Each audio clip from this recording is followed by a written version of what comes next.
Assalamualaikum warahmatullahi wabarakatuh. Selamat sore, salam sejahtera bagi kita sekalian. Shalom, salve, Om Swastiastu, Namo Buddhaya, salam kebajikan. Yang saya hormati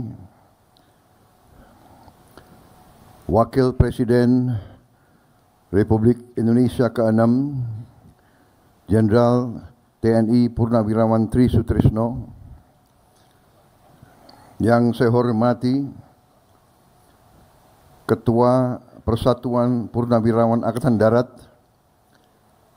sebagai tuan rumah Mayor Jenderal TNI Purnawirawan Komarudin Simanjuntak,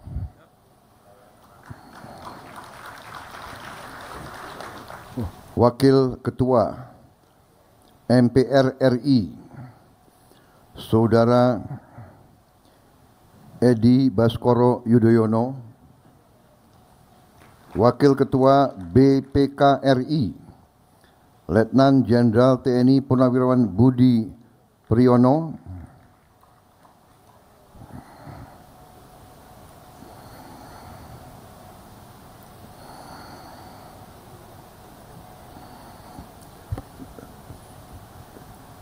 yang saya hormati Sri Sultan Hamengkubuwono ke-10, Gubernur Daerah Istimewa Yogyakarta, sebagai keluarga besar TNI, para menteri koordinator Kabinet Merah Putih yang hadir, Menko Infrastruktur dan Pembangunan Kewilayahan Saudara Agus Harimurti Yudhoyono,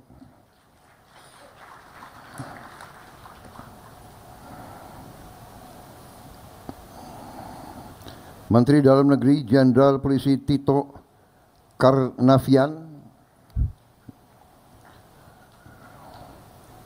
Menteri Luar Negeri Saudara Sugiono. Ini Mas Agus Harimurti Yudhoyono dan Saudara Sugiono ini purnawirawan remaja.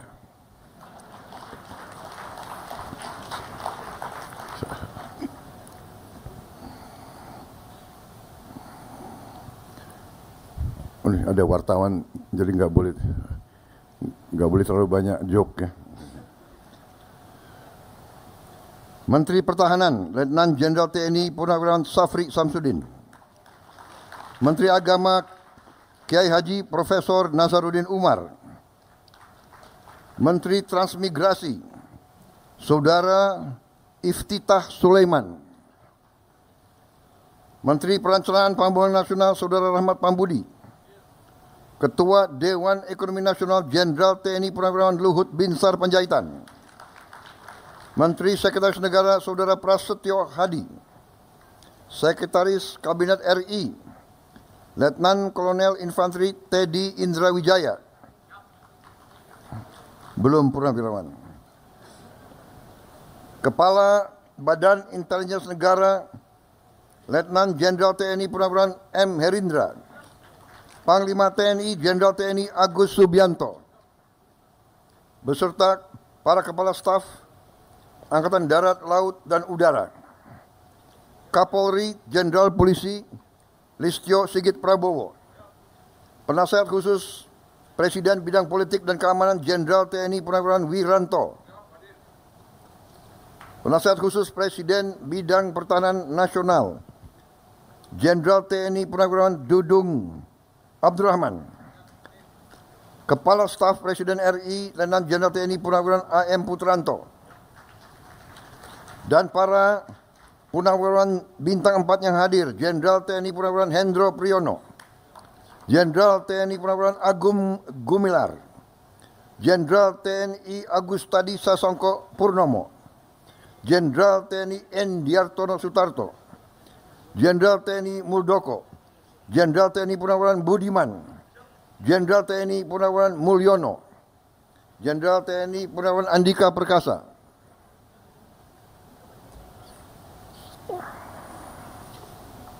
Marsikal TNI Purnawirawan Yuyuk Sutisna, Marsikal TNI Purnawirawan Herman Prayitno, Marsikal TNI Purnawirawan Imam Sufaat, Marsikal TNI Purnawirawan Ida Bagus Putu Dunia, Laksamana TNI Purnawirawan Ahmad Sucipto, Laksamana TNI Purnawirawan Marsetio, Laksamana TNI Purnawirawan Ade Supandi, Laksamana TNI Purnawirawan Siwi Sukma Aji, Jenderal Polisi Purnawirawan Bambang Hendarso Danuri, Jenderal Polisi Purnawirawan Sutanto, Jenderal Polisi Purnawirawan Timur Pradopo, Jenderal Polisi Purnawirawan Sutarman, Wakil Menteri Koordinator Bidang Politik dan Keamanan Letnan Jenderal TNI Purnawirawan Ludwig Friedrich Paulus, Wakil Menteri Kelautan dan Perikanan Laksamana Madya TNI Purnawirawan Didit Herdiawan Asyaf, Wakil Menteri Agraria dan Tata Ruang Mayor TNI Purnawirawan Osi Dermawan. Yang saya hormati, saya muliakan, dan saya banggakan saudara-saudara para pimpinan dan pengurus PPAD Persatuan Purnawirawan TNI Angkatan Laut, Purnawirawan TNI Angkatan Udara yang saya hormati, seluruh undangan yang saya hormati. Pertama-tama tentunya sebagai insan yang bertakwa, marilah kita tidak henti-hentinya memanjatkan puji syukur kehadirat Tuhan Maha Besar, Tuhan Maha Kuasa, atas segala karunia yang diberikan kepada kita, atas kesehatan, nafas yang masih diberi kepada kita bisa berkumpul di tempat yang baik ini dalam keadaan sehat walafiat untuk melaksanakan suatu halal bihalal dalam rangka masih suasana Lebaran, suasana Idul Fitri 1446 Hijriah 2025 Masehi. Saudara-saudara sekalian, karena ini halal bihalal, saya menyampaikan mohon maaf lahir dan batin, dan semoga kita menghadapi tahun yang akan datang, kita diberi perlindungan, diberi petunjuk, sehingga kita bisa menjalankan tugas kita masing-masing dalam keadaan yang baik dan selalu di atas jalan yang lurus, jalan yang benar, jalan yang diridhoi oleh Tuhan Maha Besar, Tuhan Maha Kuasa bagi umat Islam, Allah Subhanahu wa taala. Saudara-saudara sekalian, terima kasih atas kehormatan yang diberikan kepada saya untuk hadir pada acara ini. Memang terus terang aja saya minta maaf, saya jarang hadir acara-acara semacam ini karena mungkin kebetulan jadwal dan waktunya tidak tepat. Tapi alhamdulillah beberapa hari yang lalu datang pimpinan PPAD menyampaikan undangan dan saya lihat saya bisa hadir, sehingga bagi saya ini suatu kehormatan. Saudara-saudara sekalian, kita sebagai purnawirawan diajarkan dari sejak kita muda sebagai prajurit. Hari-hari pertama kita di tentara, kita diajarkan bahwa begitu kita menjadi prajurit, hidup kita, jiwa kita sesungguhnya sudah bukan milik kita sendiri lagi, bukan milik keluarga kita lagi. jiwa dan raga kita sudah persembahkan kepada negara, bangsa, dan rakyat kita. Itu pelajaran yang melekat di hati saya sebagai prajurit muda. Kemudian, terus terang saja saya merasa beruntung, saya dan kawan-kawan saya merasa beruntung. Kami sempat digembleng langsung. Kami sempat merasakan kepemimpinan langsung dari Angkatan 45.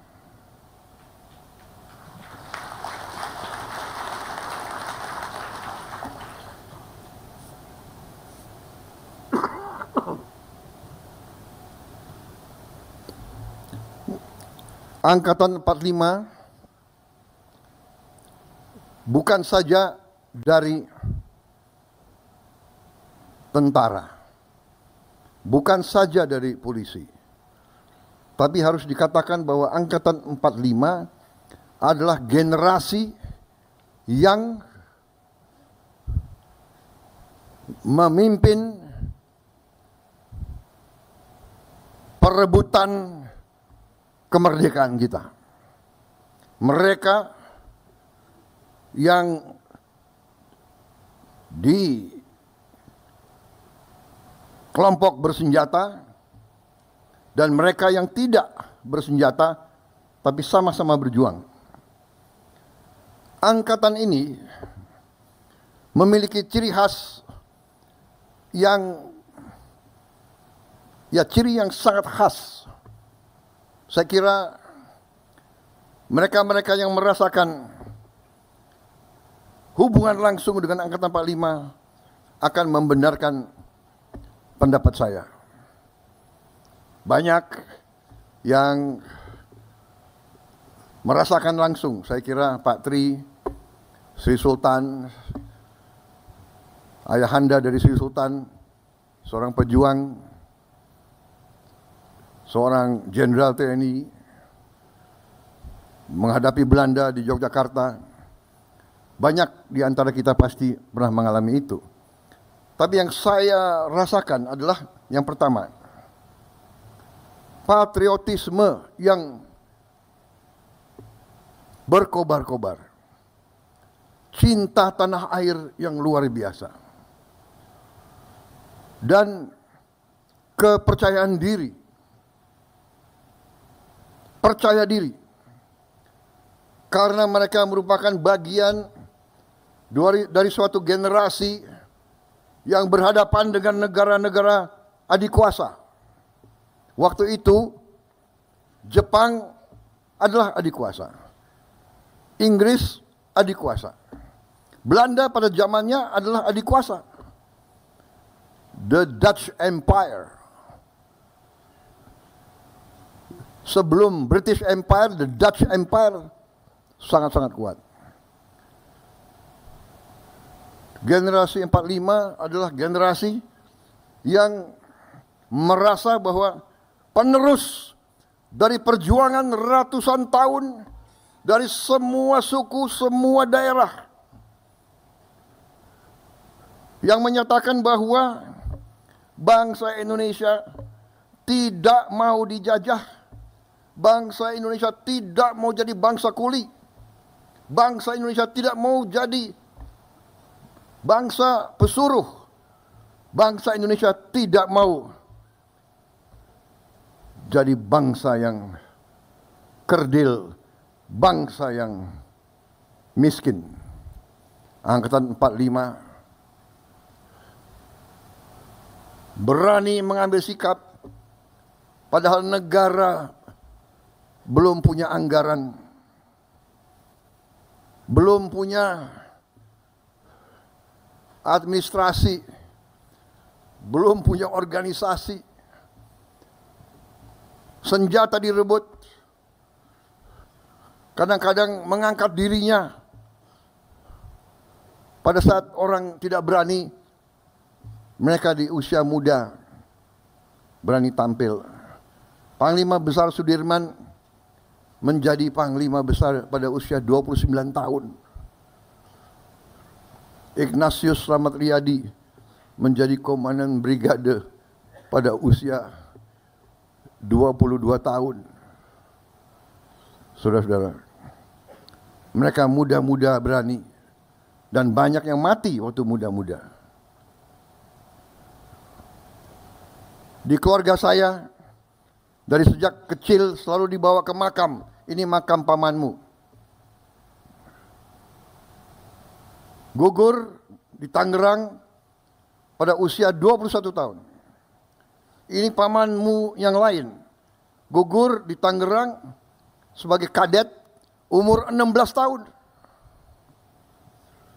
Jadi bangsa ini berdiri di atas darah, keringat dan air mata anak-anak muda,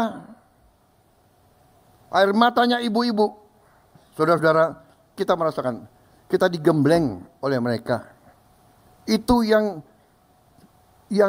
tersisa di hati kita, saya yakin. Yang jelas di hati saya.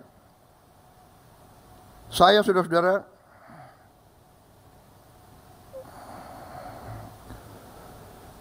bersama saudara-saudara hampir semua, banyak senior saya di sini, guru-guru saya. Waktu kita muda, kita siap segala-galanya kita berikan kepada negara dan bangsa. Jiwa dan raga kita tidak punya apa-apa. Letnan, kapten, mayor. Saudara-saudara, jadi saudara-saudara, kesempatan ini saya sampaikan. Karena kalau tujuan halal bihalal, sudah saya mohon maaf lahir batin sebenarnya selesai. Kan begitu. Tapi kapan lagi saya bicara sama saudara-saudara sekalian? Ya. Saya sampaikan ini karena sesudah kita berjuang, sesudah kita memberi semua masa muda kita kepada negara, kita lihat, loh, negara saya ini yang dibangun oleh darah, keringat, air mata, Sudirman, Slamet Riyadi, Ngurah Rai, Walter Monginsidi, ribuan pemuda, pemudi, kok sekarang begini? Kita bangun dan kita lihat kekayaan bangsa,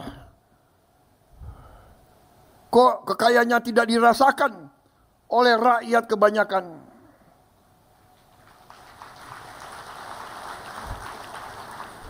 Kok senior-senior saya banyak yang begitu pensiun, hidupnya susah, rumahnya masih kontrak. Panglima-panglima saya, jenderal-jenderal saya, komandan-komandan saya lihat there is something wrong. Kita lihat, kita mau take off, dihajar. Tiap kali kita mau maju, dihajar. Kerusuhan, perang saudara, pemberontakan, suku lawan suku, agama lawan agama, nggak jelas. Tapi kita sebagai jenderal, kita sebagai prajurit, kita lama-lama kita belajar. Oh, rupanya ini kita ini dari ratusan tahun diveda et impera, diveda et impera, diveda et impera, kita selalu dipecah belah, dipecah belah dan dipecah belah. Dan karena kita dipecah belah, tidak ada, maaf, harus saya katakan, terjadi suatu kelengahan di mana elit kita kadang-kadang lupa dengan rancang bangun perjuangan pendiri-pendiri bangsa kita. Saudara-saudara kita, saudara-saudara sekalian, suatu kehebatan Angkatan 45 yang kita akui. Bung Karno dan generasi-generasi itu memberi kepada kita Pancasila dan Undang-Undang Dasar 1945. Dan itu selalu menjadi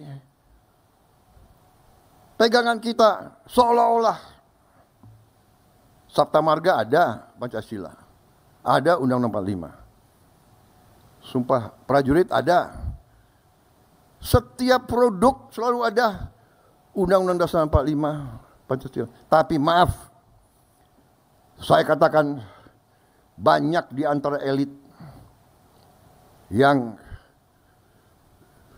tidak memahami atau tidak mau memahami atau pura-pura tidak mau lihat arti dari pasal-pasal penting dalam Undang-Undang 45. Dan karena itulah kita melihat bahwa kekayaan kita selama puluhan tahun mengalir ke luar negeri. Kekayaan kita tidak tinggal di Republik kita. Ini sumber masalah. Dan karena inilah saya terjun ke medan politik. Saya terjun ke medan politik karena Angkatan 45 mengajarkan kepada saya dan kepada kalian semua bahwa kita harus menyelamatkan bangsa dan rakyat dan tanah air kita. Dan mereka mengajarkan kepada kita semangat tidak mengenal menyerah. Saya tidak rela kekayaan bangsa kita tidak dinikmati oleh rakyat Indonesia. Saya tidak rela. Dan karena itu saya terjun ke politik. Kita TNI selalu dituduh bahwa kita mau jadi diktator.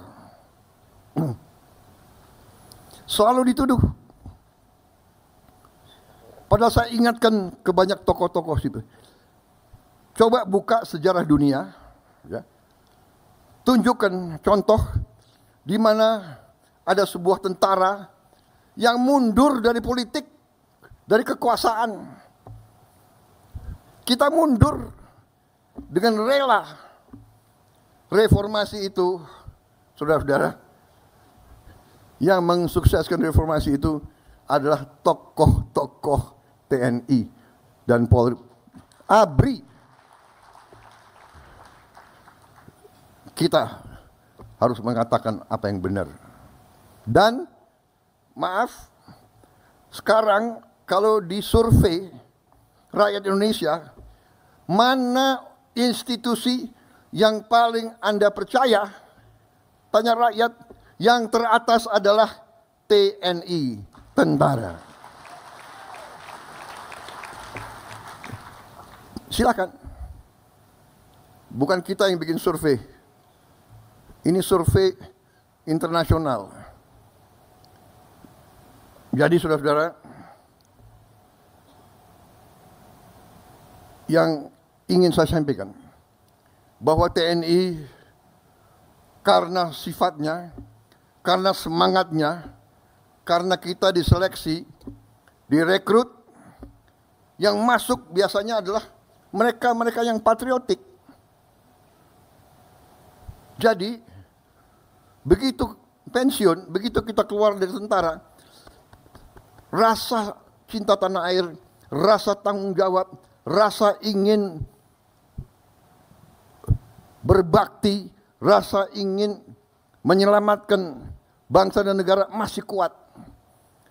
Dan karena itu senior-senior TNI ada yang terjun ke politik. Pak Edi Sudrajat, Pak Tri bikin partai. Pak SBY bikin partai. Pak Wiranto bikin partai. Saya bikin partai. Kita kenapa? Karena kita ingin berbakti. Karena kita pada ujungnya kita mengakui kedaulatan rakyat. Kita tunduk kepada kedaulatan rakyat. Karena itu kita mau berkuasa dengan meminta mandat dari rakyat. Meminta mandat dari rakyat. Kita tidak mau, TNI tidak mau berkuasa dengan senjata. Pak Harto tidak mau berkuasa dengan senjata. Beliau tampil karena ada vakum, karena ada krisis. Janganlah kita mau kutak-kutik kebenaran. Janganlah kita mau kutak-kutik sejarah. Kita patriot, kita kesatria. Katakanlah yang benar itu benar dan yang salah itu salah.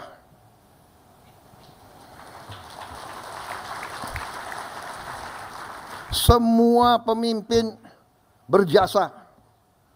Saya di sini, saya bisa maju, saya bisa punya keyakinan bahwa kita akan banyak hasil karena landasan yang dibangun oleh pendahulu-pendahulu sebelum saya. Kita harus akui itu. Nggak mungkin kita membangun dalam 5 tahun, dalam 10 tahun. Tidak ada negara yang dibangun dalam 10 tahun. Tapi apa yang dilahirkan oleh presiden-presiden kita, dan tidak hanya presiden, membangun bangsa itu tidak hanya 1-2 orang. Jadi saudara-saudara, apa yang saya ingin sampaikan? Saya ingin sampaikan bahwa kita sebagai punawirawan dari segi kedinasan benar kita sudah menyerahkan kepada generasi selanjutnya. Tapi sebagai patriot, sebagai warga negara, kalau kita masih punya kemampuan, kalau kita masih punya semangat, kalau kita masih punya sesuatu yang bisa kita sumbangkan kepada negara dan bangsa, ya kita harus menyumbang apa yang kita bisa sumbangkan. Karena itu saudara, kita hargai semua sikap, semua pendapat, tapi tentunya kita harus belajar dari sejarah. Kita harus lihat kenyataan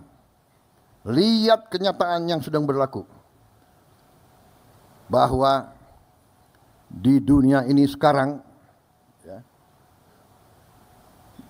hanya yang kuat yang survive. Ini fakta dan kenyataan. Negara-negara yang tidak kuat punah.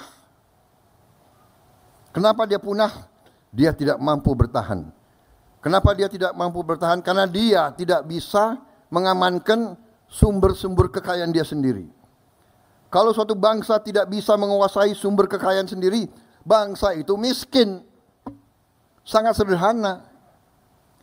Saudara-saudara sekalian. Dan kita harus mengerti, mantan prajurit ini harus mengerti. Perang kita tidak inginkan. Perang dahsyat. Tapi kadang-kadang kita dipaksa untuk perang. Kita dipaksa.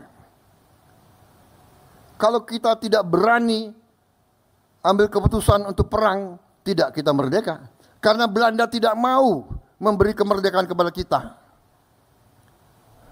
Sama sekarang. Kita lihat apa yang terjadi di dunia ini. Yang kuat akan memaksa yang lemah.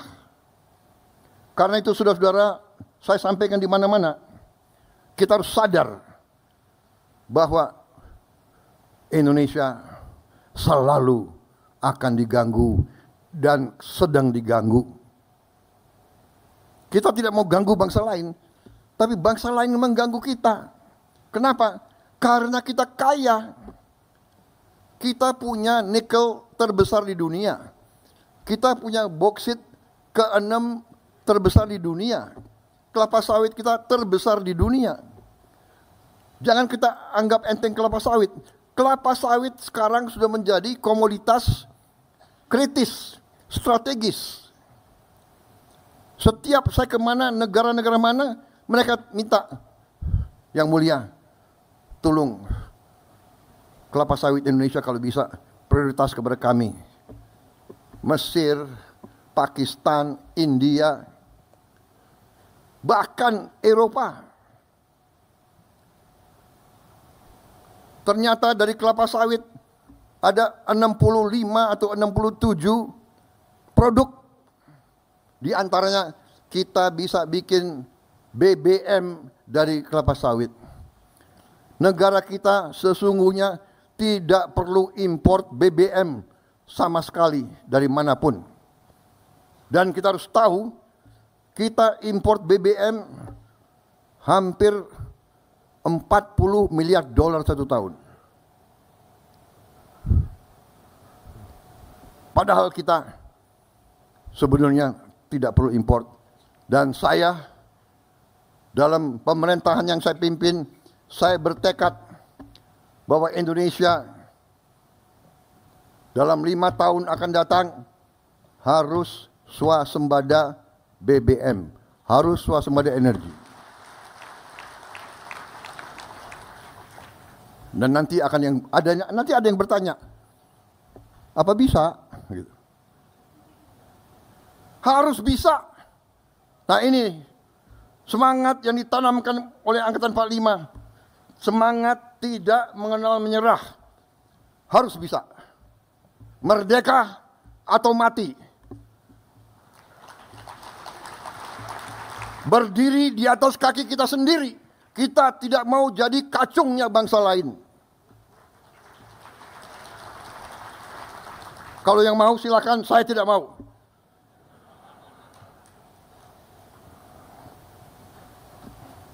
Ini salah pembina-pembina saya yang mendidik saya seperti ini. Salah Pak Tri, salah Pak Luhut, Pak Hendro, Pak Agum. Ini abang-abang yang beri contoh, yang menanamkan kepada kita semangat itu. Jadi kalau Prabowo sekarang seperti ini, jangan salahkan Prabowo, salahkan Pak Tri, Pak Hendro, Pak Luhut, Pak Wiranto. Iya kan? Loh ini bapak-bapak didik saya seperti ini, ya apa boleh buat. Saya tidak mau tunduk kepada bangsa manapun.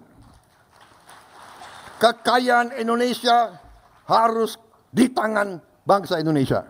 Dan Angkatan 45 telah memberi senjata pamungkas yang luar biasa, yaitu Undang-Undang Dasar 1945. Perlu saya tayangkan pasalnya? Baik, saya kira waktu sudah habis. Ya, sebelum saya diusir, saya tutup dengan satu slide. Saudara-saudara, salah satu program kita nanti adalah saya akan membangun minimal 100 sekolah berasrama. Sekolah berasrama ini biasanya di setiap negara sekolah berasrama itu adalah untuk yang terpinter. Itu tetap kita lakukan. Tapi saya akan bangun minimal 100 tiap tahun sekolah berasrama untuk keluarga yang paling tidak mampu. Karena saya bertekad untuk memutus rantai kemiskinan. Kalau bapaknya pemulung, anaknya tidak boleh jadi pemulung. Kalau bapaknya tukang beca, anaknya tidak perlu harus jadi tukang pejak. Kalau bapaknya susah, tidak punya penghasilan yang cukup, anaknya tidak boleh terus. Untuk itu tidak ada jalan lain. Kita harus berani. Siapa berani menang. Berani benar berhasil.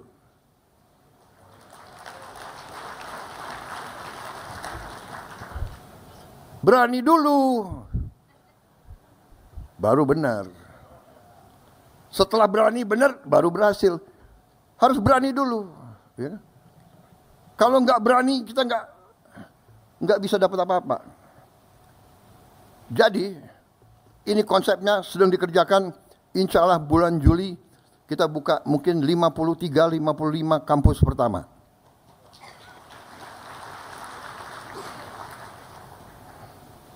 Nah, sekarang sudah mulai seleksi murid. Syaratnya harus dari keluarga yang benar-benar tidak mampu. Dan salah satu teknik mereka, Kementerian Sosial,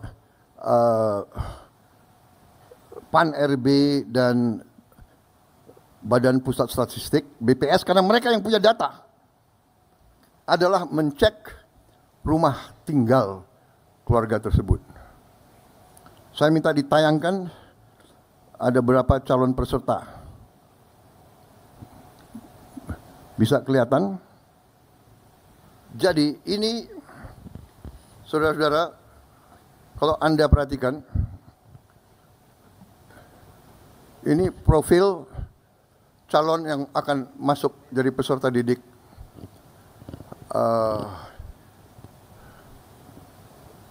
Namanya Naila, ya. Orang tuanya penghasilannya kurang dari 1 juta, padahal jumlah tabungannya 5 orang. Itu rumahnya. Itu rumahnya di kanan. Yang menarik bagi saya, rumahnya seperti ini, Naila masih bisa senyum.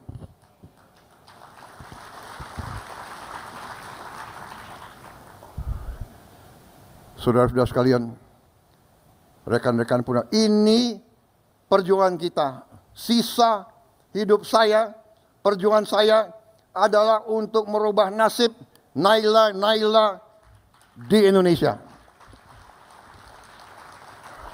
Kalau ada yang tanya apa mungkin? Harus mungkin, dan kita buktikan bahwa kita akan berusaha sekeras-kerasnya.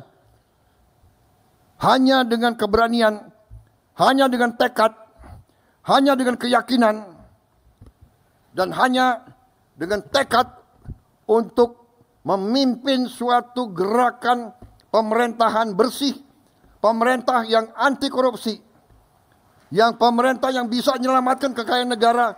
Naila akan punya masa depan yang baik. Terima kasih. Wassalamualaikum warahmatullahi wabarakatuh. Semoga Yang Maha Besar, Yang Maha Kuasa senantiasa beserta kita dalam pengabdian kita yang terakhir. There are no, old soldiers never die. They just fade away. Tapi di Indonesia lain. Old soldiers never die and they never fade away. Until the Almighty God calls us. Kalau udah dipanggil apa boleh buat. Selama masih ada nafas di badan kita, diajarkan oleh senior-senior kita. Diajarkan oleh Patri. Berjuang sampai titik darah yang penghabisan. Selama masih ada hajat di kandung badan, merah putih di dada, tidak akan pernah berhenti berjuang. Terima kasih, selesai. Semoga kita terus semangat. Terima kasih atas undangan ini. Mohon maaf kalau ada kata-kataku yang salah. Wartawan coba di-delete yang enggak benar. Yang baik tayangkan. Terima kasih, selesai.